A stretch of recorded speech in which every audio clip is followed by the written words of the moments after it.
Arthur, drawing on what Sora had told him earlier, knew there were parts of the story he wouldn't be able to deny.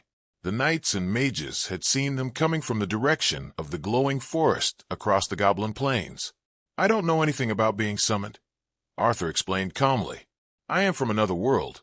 I didn't see any summoning light. I really just woke up here." He continued, keeping his tone even. "If the summoning light was supposed to bring someone all-powerful, well, I don't think that's me." As for the village incident, that was trickier. Sora had told him it was supposedly impossible to overload a mana stone, that excess mana would simply dissipate harmlessly. "I ran ahead of Sora to help out," Arthur continued. "I was quickly overwhelmed while fighting." He deliberately left out who, or what, he had been fighting, deciding to keep some cards close to his chest. "There must have been something wrong with the stone," Arthur insisted. "After all, a lot of strange things have been happening. How is this one any different?" The king looked down at him, not openly contesting the story, but clearly unconvinced. "Very well," King Arion Voss replied. "If you are the summoned one, we cannot have you just running around. Swear allegiance to me and this kingdom. It will help set our minds at ease." Arthur considered for a moment before speaking. "I have no reason not to, Your Majesty. May I have some time to think it over?" The king agreed. Arthur and Sora both turned to leave. Sora seemed a little upset. She had insisted they warn the kingdom about the Demon Lord, but Arthur, not seeing a safe way to reveal that without compromising himself, had held off on the idea for now. On their way out, Arthur spotted the receptionist from the guild hall, who had administered his test, rushing by with a worried look on her face. Was she going to blow my cover? Arthur thought. "This is getting difficult," he said to himself. Arthur and Sora spent the next few days in Etherport. Arthur took on some odd jobs around the city to earn money, helping with deliveries, clearing minor monster sightings on the outskirts, and selling materials he had gathered from the forest. Between that and the decent haul from his earlier adventures, he wasn't doing too badly. He met up with Sora at the guild hall one afternoon. He had been wanting to explore a dungeon, and Sora had admitted one day after he brought it up, "I'd like to see that." "Is it me, or are there more people in the city now than when we first arrived?" Arthur pondered as they walked. "Is there a festival or something coming up?" "No," Sora replied, as they headed toward the city gates. Both of them noticed large groups of people pouring in. Some carried very little, while others had wagons or small horses laden with belongings. "What's going on here?" Arthur wondered aloud. "I'll find out," Sora said. She approached one of the guards, using her family name to get information, then returned to Arthur. "It seems a bunch of villages on the outskirts are being attacked, so the villagers are heading here for safety." Arthur and Sora looked on, deciding to put off the dungeon for now and stay to help or heal where they could. As the day progressed, more and more people flowed in through the checkpoint the knights had established at the gate. Finally, as the day drew down, so did the number of people traveling into the city for protection. Arthur and Sora returned to the guild hall for rest. They were provided rooms as long as they helped out in situations just like this. Arthur and Sora walked downstairs into the guild hall plaza, only to find it completely packed and buzzing with energy. Requests poured in from all the refugees, some looking for lost family members, others posting fetch quests for important items lost during the attacks. They headed out through the gates to help guide people. As they did, Arthur noticed something that made his stomach twist. "Why aren't they being let in?" he asked Sora, pointing to a group standing off to the side. About 20 demi-humans, mostly dwarves, with a couple of fox people mixed in, waited apart from the main flow of humans. To Arthur they looked mostly human, except for the fluffy fox ears and tails. Sora replied quietly, "I told you. The Demon Lord is very real, and although only the creatures like goblins and orcs fight with him today, most people don't really see a difference between demons and demi-humans." "I don't like this," Arthur said.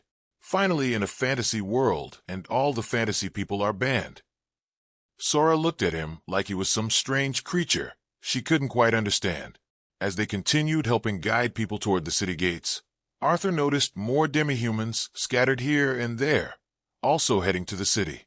He saw they all walked off the trail to the side, separate from the humans. They have to know, Arthur thought, that they won't be let inside the walls for protection, the same protection everyone else is desperately seeking. The sight left a sour taste in his mouth. As midday started to pass, Arthur and Sora noticed the refugees in the distance suddenly beginning to run. Behind them, a large cloud of dust and smoke rose over the horizon.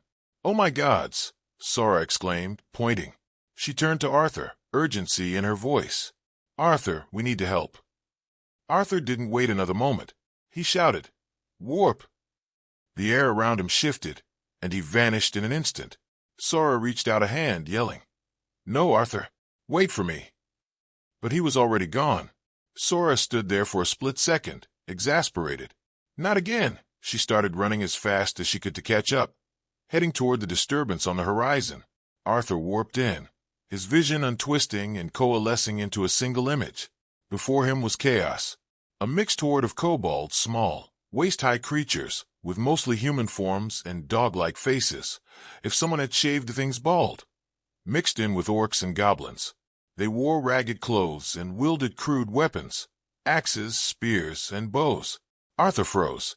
In front of the oncoming horde, a small group of human merchants had been caught, unable to run fast enough while trying to save their goods.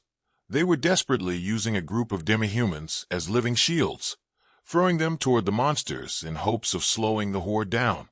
The screams of the demi-humans and the snarling of the creatures filled the air. Arthur's blood boiled with fury at the sight. He jumped forward, acting on pure instinct. In one fluid motion he shouted, "Lightning!" At the same time, he warped the entire group of merchants and demi-humans behind him, making sure to exclude their goods. The merchants tumbled from a greater height, landing hard, while the demi-humans were planted safely on the ground. The lightning tore through the horde in an instant, jumping from one creature to the next. Hundreds of kobolds, orcs, and goblins were cooked from the inside, their bodies convulsing and falling in smoking heaps. Arthur turned, gathered the shaken group, and looked back at the dead. There was nothing more he could do for them. He shouted once more, "Warp!" In a flash, he teleported everyone, including the merchants, back to the safety of the city walls. Sora continued running as fast as she could in the direction she had last seen Arthur teleport. Her heart pounded with worry. She had no idea what he had rushed into, but she knew his power could be as dangerous to himself as it was to his enemies. She pushed harder, staff in hand, determined to catch up. Arthur stood near the city wall, still seething with anger as he confronted one of the guards. "What do you mean you're not going to arrest them?" he demanded. "I told you what they did." The guard shrugged, looking indifferent. "Sorry. They said they didn't, and besides, they're demi-humans. If the monsters reach the wall, they're all probably going to die anyways. They're outside the wall after all." The guard turned and walked away, clearly done with the conversation. Arthur stood there, fists clenched, the injustice burning in his chest. Arthur, still furious and frustrated, rushed back inside the city to the guild hall to report what he had seen. He found a senior guild officer and quickly explained the situation. The merchants using demi-humans as living shields, the massive mixed horde of monsters heading toward the city, and the urgent need for help. The officer listened, but his response was much the same as the guards. "We'll look into it," he said dismissively. "But demi-humans aren't exactly our priority right now. We have our hands full with the human refugees." Arthur pressed, emphasizing the size of the approaching horde. The officer sighed. "We've already sent word to the castle. The knights will handle it. Just focus on helping where you can inside the walls." Arthur walked away from the counter, jaw tight. The indifference, the casual prejudice, left a bitter taste in his mouth. Arthur turned away from the guild hall, his decision made. If the city won't protect them, I will. He headed straight back toward the gates. As he approached, he could hear the guards shouting orders. "Close the gates." The massive wooden and iron gates began to swing shut. Arthur broke into a run, slipping through just before they closed completely. One of the guards tried to stop him, grabbing his arm. "Where are you going? Didn't you hear us? We're closing the gates. The horde is on its way." Arthur pulled free and kept moving. "I know," he replied firmly, stepping out beyond the walls. Sora finally reached the area where Arthur had teleported to earlier. The scene before her was one of carnage. Bodies of kobolds, orcs, and goblins lay scattered across the ground. Broken wagons and belongings were strewn about. The demi-humans and merchants Arthur had saved were gone. He must have teleported them to safety. But Arthur himself was nowhere to be found. "Where is he?" Sora whispered, looking around frantically. Then she saw it. Over the ridge ahead, a fresh wave of the horde appeared, kobolds, orcs, and goblins pouring forward in a snarling mass. Sora gripped her staff tightly, pulling a lightning tome from her pouch. "I really messed up," she thought to herself. She knew she couldn't outrun them. For now, she had to hold them off until Arthur could make it back to her. She raised her staff, readying the tome as the first wave charged toward her. Sora tossed the tome out in front of her. Unlike Arthur's controlled magic, Sora's lightning strike was chaotic and unpredictable. A wild bolt crashed down, striking multiple creatures, charging at her, and stopping them where they stood. The electricity arced out to nearby goblins, kobolds, and orcs, striking them as well, but its reach was far less than Arthur's spell, only taking out 5 or 6 at a time. An orc managed to break through the chaos, running up to Sora and kicking her hard in the chest. The blow sent her flying back several feet. She landed hard, spitting up blood, but quickly forced herself back to her feet. She reached for another spell tome. This time she threw a healing tome in front of her, managing to cast heal on herself just before a kobold rushed up and took a swing. She blocked the crude weapon with her staff and jammed the bottom end into its mouth, killing it. She jumped back, grabbed another lightning tome, and threw it into the air. Arthur stood just outside the city gates, looking at the group of demi-humans huddled against the outside wall of the castle.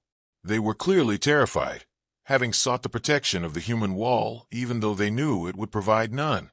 The weight of their situation was heavy in the air. As Arthur looked out onto the horizon, rising dust and smoke could be seen as the horde of creatures drew ever closer, slowly but steadily. "Where is Sora?" Arthur asked himself. She should have been back by now. He had wrongly assumed that Sora would have turned and headed back to the castle wall. There had been plenty of time for her to make it back safely. It was at this moment that Arthur started to realize his mistake. What if she didn't run back to the wall? What if she tried chasing me down? The more he thought about it, the more sense it made. Sora had followed him everywhere, thinking he was some great mage. Arthur turned to the demi-humans, his voice firm and reassuring. "I'm going to do everything I can to keep you safe. Stay right here up against the wall." He doubled down on the reassurance. "I will be back before the horde reaches the wall." Then, without another second of delay, Arthur teleported away to look for Sora. Sora was desperately fighting for her life in the chaos. She had used all of her spell tomes by now, the evidence of which lay scattered around her. Kobolds, orcs, and goblins lay fried to a crisp, high-voltage current still crackling faintly across some of the bodies. She had been forced into hand-to-hand combat, using her staff as a weapon, blocking kobold strikes, stabbing goblins where she could, and ducking out of the way of the orcs' heavier blows. Sora was in serious trouble. 2 arrows protruded from the side of her thigh, and the monsters surrounded her on all sides. This was it, and Sora knew it. She had one trick left, a high-powered lightning spell tome she had been saving, but afraid to use because it would almost certainly strike her too. She pulled the tome out, threw it into the air, and prepared to infuse it with magic. Just then, a kobold dagger pierced Sora in the abdomen. She faltered, dropping to one knee, unable to cast the spell. At that exact moment, Arthur warped in, standing on a magical platform he had created in the air above the fray. Sora looked up and saw him. "Arthur!" A guttural scream of desperation. Arthur spotted Sora on one knee, a hand held over the wound from the kobold, the other reaching desperately toward him, floating in the air, screaming his name. He lost it, completely lost it. He would later explain this moment in the future as one big haze. Arthur raised a hand as an orc moved in for the killing blow. He simply spoke, "Begone."